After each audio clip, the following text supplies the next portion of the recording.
ఈ కార్యక్రమానికి వచ్చినటువంటి పెద్దలు రత్తయ్య గారికి, మన రామాంజనేయులు గారికి, వందనాదేవి గారికి, అదేవిధంగా ఈ కార్యక్రమాన్ని ఆర్గనైజ్ చేసినటువంటి జోషి గారికి, రామకృష్ణ గారికి, లక్ష్మారెడ్డి గారికి, సురేష్ గారికి అందరికీ మనస్ఫూర్తి ధన్యవాదాలు, కృతజ్ఞతలు. ఇప్పుడు మీరు చూస్తే మీ అందరూ ఇప్పుడే తెలిసింది నాకు ఈ ప్రాంతంలో ఓటింగ్ ఎంత అయింది అని. మీరు తెలంగాణ, హైదరాబాద్ కంటే ఘోరంగా ఉన్నారు. చెప్పండి, ఎంత పర్సెంట్ లాస్ట్ టైం ఇక్కడ ఓటింగ్ అయిందనుకుంటున్నారు మీరు?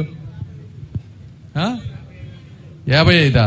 మరి నాకు ఇచ్చిన స్లిప్లో 35% అని చెప్తున్నారు. అంటే 35% ఓటింగ్ అయితే మీకు అసలు ఏ హక్కు ఉంది మమ్మల్ని అడగటానికి అని అడుగుతున్నా నేను. ఇప్పుడు మాకు కూడా మనిషి అనే కృతజ్ఞతతో మనం కర్మ సిద్ధాంతం మీ అందరికీ తెలిసిందే కదా. మంచి ఇస్తే మంచి వస్తుంది, చెడు ఇస్తే చెడు వస్తుంది, మనం ఏమీ ఇవ్వకపోతే ఏమీ రాదు, అంతే కదా. మీ పరిస్థితి అయినా అంతే. మీరు 35%, 40% ఓటింగ్ ఇస్తే మేము ఎందుకు చేయాలయ్యా మీకు అసలు పనులని అడుగుతా ఉన్నా. మాకు 70% ఓటింగ్ ఇచ్చే వాళ్ళ దగ్గరికే మేమైనా చేయాలని ఉంటుంది కదా.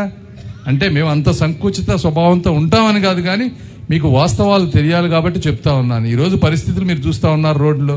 నిన్న తెనాలి వెళ్తే, తెనాల్లో ఒక ఇంటికి పరామర్శించడానికి వెళ్ళాం. పిల్లవాడు చనిపోయాడంటే, ఎట్లా చనిపోయారంటే గుంతల్లో పడి తలబగిలి చనిపోయారంటున్నారు.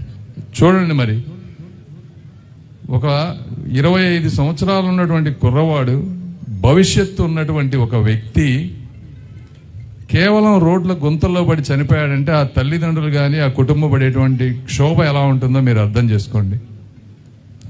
ఇలా నిన్న ఇక్కడ వచ్చిన తర్వాత 4-5 చెప్పారు నాకు.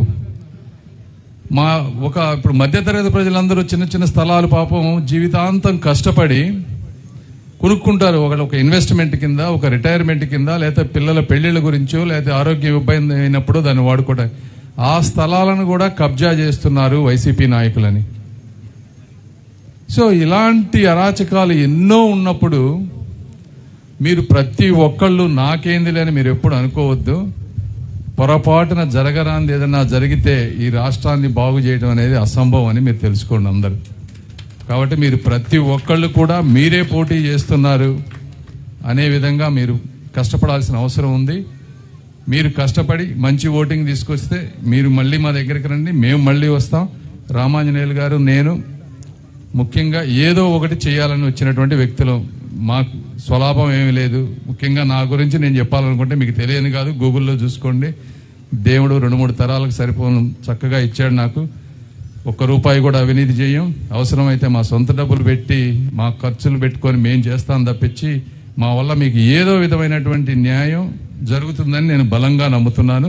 వచ్చే 30 సంవత్సరాల్లో నా కంట్రిబ్యూషన్ గుంటూరు ప్రజలకి, ఆంధ్ర రాష్ట్రానికి మీరు ఊహించిన దానికంటే చాలా ఎక్కువ ఉంటుంది. కాబట్టి మీ అందరూ ఆశీర్వదించండి, కష్టపడండి. Thank you. ఒక నిమిషం సార్, సీను.